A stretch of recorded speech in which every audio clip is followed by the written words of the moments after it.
A boy who's incredibly weak. He doesn't have a class nor any skill. And well, you might be wondering, how is that even possible? Yeah, that's exactly what's happening in this story, because this one's quite different. It's the story of a hero who turned his weakness into his greatest strength, facing every challenge that came his way. So, get ready to enter a world where true power doesn't come from skills, but from courage and intelligence. And this story is called The Hero Without a Class. Who even needs skills? We're about to explain episode 1. So, let's begin without wasting any time. The episode opens with a family sitting together talking among themselves. We see a girl who says, "Finally, today the day we'll find out what class my brother gets." Her parents are also really excited and nervous. Her father says, "Yeah, I'm nervous, too. I wonder what kind of class my son will get." Her mother adds, "I'm nervous as well. It's such an important day for him." The girl smiles and says, "I know my little brother is super talented. He's going to do great and get an amazing class." Then we see the boy. His name is Ariel.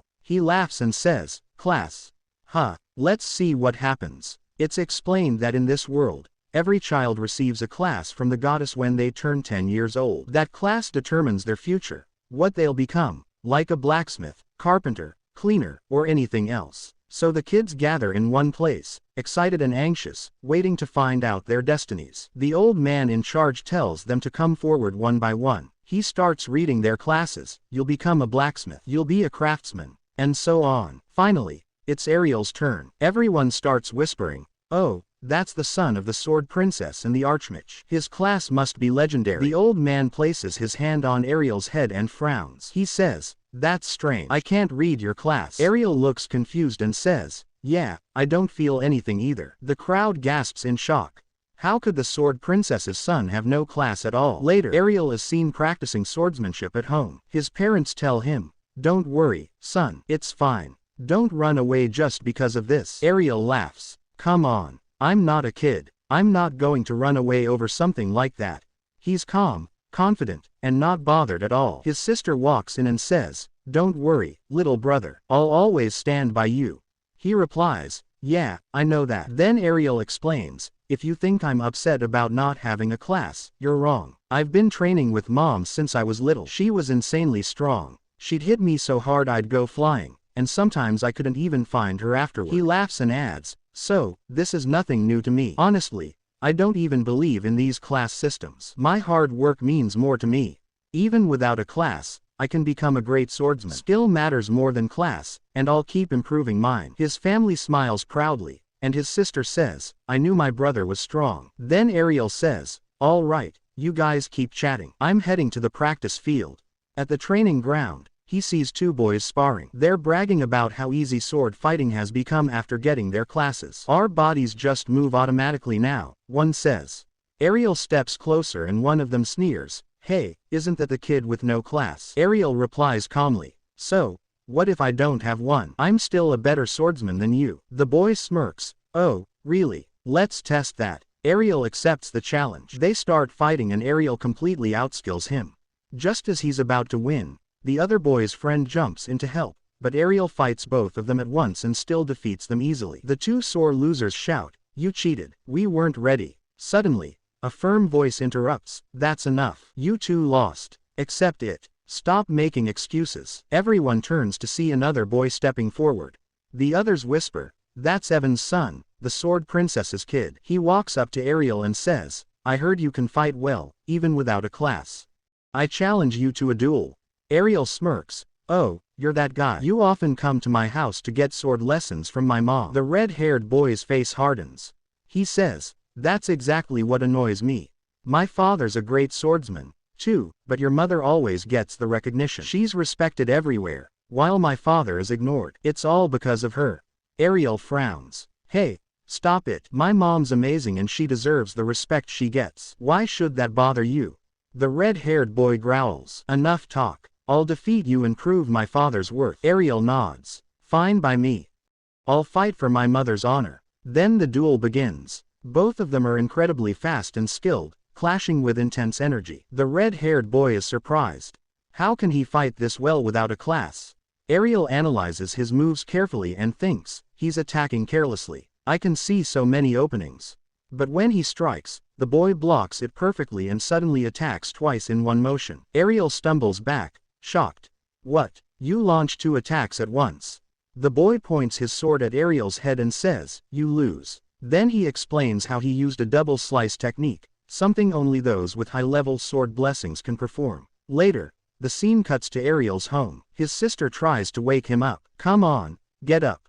It's already morning. Ariel groans and turns away. She teases. If you don't get up, I'm going to kiss you. He immediately sits up and says, what the get away from me? But she keeps chasing him around, laughing. Nope, I'm getting that kiss. But well, here we see his mom who's preparing food for everyone. She calls out, come on, guys, your breakfast is ready. Let's eat. After that, they all sit down to eat. His sister asks, so, bro, are you heading out for training again today? He replies, yeah, of course. No doubt about it. She smiles and says, I'm really proud of you. You're amazing. Seriously, even without having a class, you never give up. Ariel laughs and says, man, you guys never stop talking nonsense. Anyway, I'm off to train. Saying that he leaves the house.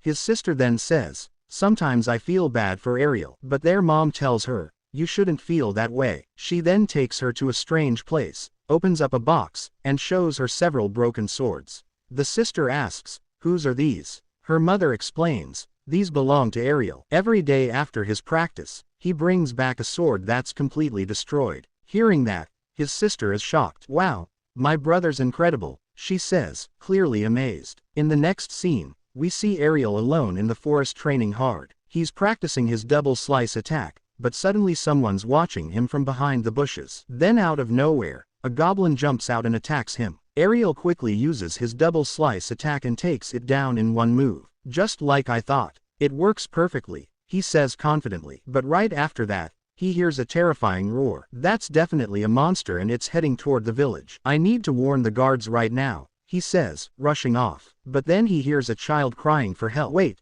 there's a kid near that goblin. I have to save him. I'm not a kid anymore. I can't be scared. He steels himself and runs toward the sound. When he arrives, he sees a red-haired man about to be killed by a monster. 2 monsters are already lying dead beside him, but the red-haired guy is badly injured. Ariel hides and watches, waiting for the perfect moment to strike. As soon as the goblin moves in for the kill, Ariel jumps out and slashes it down in one blow. The red-haired man stares in disbelief. No way. How did you do that? That's impossible, he says, collapsing from his injuries. Ariel quickly helps him, saying, you should drink some holy water. Yours is broken, so here, take mine. The man drinks it and starts feeling better right away. Once he recovers, he asks, how did you learn that double slice technique so fast? Ariel replies, because of you. I saw you use it once, so I tried practicing it myself. Luckily, it worked. The man smirks and says, all right, then. I want to fight you this time, and I'll make sure I beat you. Ariel responds confidently, you won't. I hate losing. Just because I lost once doesn't mean I'll lose again. They start fighting again, and this time, the red-haired guy is completely shocked. Ariel isn't just using a double slice anymore. He's pulling off a triple slice. The man can't believe it. How the hell did you learn a triple slice? Ariel says, I don't know. I just kept training and somehow made it myself. The man, overwhelmed, says, this is insane. This shouldn't even be possible. But Ariel defeats him again and says, you know what? I just hate losing. Then he walks away, leaving the red-haired man stunned, thinking, how could I lose? This makes no sense. A few days later, the scene shifts. Ariel is sitting with his family and they're talking about that same red-haired guy. His parents mention that he's heading to a place called Bria. Ariel asks, what's Bria? His sister explains, it's a place where swordsmen go to learn and train. It's full of opportunities. Hearing that, Ariel gets excited. That sounds awesome. I really want to go there, but how can I? His mother then begins telling him about her past. I used to be there once, she says. I worked hard and learned a lot. Ariel looks amazed. Oh, really? That sounds incredible. I have to go there, too. And with that, the first episode of this anime comes to an end.